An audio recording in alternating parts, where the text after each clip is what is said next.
Good morning students, page number 153, the last para. The antibody is linked to an appropriate enzyme like peroxidase. இவ்வாறு சேர்க்கப்படும் எதிர்ப்பொருள் peroxidase என்ற உகந்த நொதியுடன் பிணைக்கப்பட்டுள்ளது. The unreacted antibody is washed away and the substrate of the enzyme is added with a certain reagents such as 4-chloronaphthol. இங்கே வினைபுரியாத எதிர்ப்பொருட்கள் கழுவி இணைக்கப்பட்டு நொதியின் தளப்பொருள் 4-chloronaphthol என்னும் வேதிப்பொருளுடன் சேர்க்கப்படுகின்றது. The activity of the enzymes yields a colored product indicating the presence of the antigens.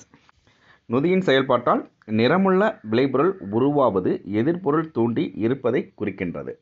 The intensity of the color is directly proportional to the amount of the antigens. இந்த நிறமுள்ள விளைபொருள் உருவாவது எதிர்ப்பொருள் தூண்டி இருப்பதை குறிக்கின்றது. உருவாகக்கூடிய நிறத்தின் செறிவு அடர்த்தியானது எதிர்ப்பொருள் தூண்டியின் எண்ணிக்கையின் நேர் வீதத்தில் உள்ளன. எந்த அளவுக்கு கலர் ரொம்ப அடர்த்தியாகுதோ அந்த அளவுக்கு அங்கே என்னது எதிர்ப்பொருள் தூண்டியின் எண்ணிக்கையும் இருக்கு. ELISA is highly sensitive and can detect antigens in the range of nanogram. இப்போ பார்த்தீங்கன்னா உருவாகக்கூடிய நிறத்தின் செறிவும் எதிர்ப்பொருள் தூண்டியின் எண்ணிக்கையும் நேர்விதத்தில் இருந்துச்சுன்னா இந்த எலிசா என்பது நேனோகிராம் அளவிலுள்ள எதிர்ப்பொருள் தூண்டிகளை கூட கண்டறிய உதவும் அதிக உணர்திறன் கொண்ட ஒரு முறையாகும். இது எலெக்சான்றது ஹைலி சென்சிட்டிவ், ரொம்பவும் உணர்திறன் மிக்கதாக கருதப்படுது. எப்படின்னு பார்த்தோம்னா இதில் என்னது அந்த இதில் எலக்ட்ரா டெஸ்ட் மூலம் நேனோகிராம் அளவில் உள்ள எதிர்ப்பொருள் தூண்டிகளை கூட கண்டறிய முடியும் நம்மளால். அந்த அளவுக்கு மைனூட்டாக அந்த எதிர்ப்பொருள் தூண்டி இருந்தால் கூட இந்த டெஸ்ட் மூலம் நம்மளால் அந்த எதிர்ப்பொருள் தூண்டி இருக்கிறத கண்டுபிடிக்க முடியும். There are 4 kinds of ELISA, namely direct ELISA, indirect ELISA, sandwich ELISA and competitive ELISA. 4 வகையான எலிசா சோதனைகள் உள்ளன.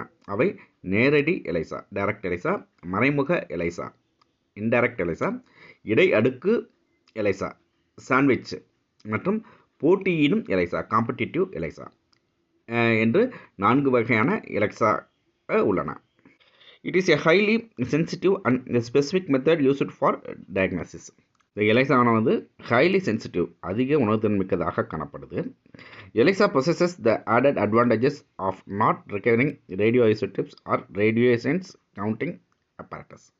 இந்த ELISA முறையின் மூலமாக கதிர்வீச்சு ஐசோடோப்புகளோ கதிர்வீச்சு அளவிடும் கருவிகளோ தேவைப்படாத ஒரு முறையாக ELISA இருப்பது அதனுடைய தனி சிறப்பாக கருதப்படுகின்றது. இந்த ELISA டெஸ்ட்டில் என்னது கதிர்வீச்சு ஐசோடோப்புகளோ கதிர்வீச்சை அளவிடும் கருவிகளோ தேவைப்படாத ஒரு முறையாக ELISA இருப்பது இந்த டெஸ்ட்டோட தனி சிறப்பாக கருதப்படுகின்றது. இதெல்லாம் கொஞ்சம் கவனமாக படிச்சுக்கோங்க. இதுலேருந்து கொஷின்ஸ் கேட்குறதுக்கு கொஞ்சம் வாய்ப்புகள் இருக்குது. தேங்க்யூ.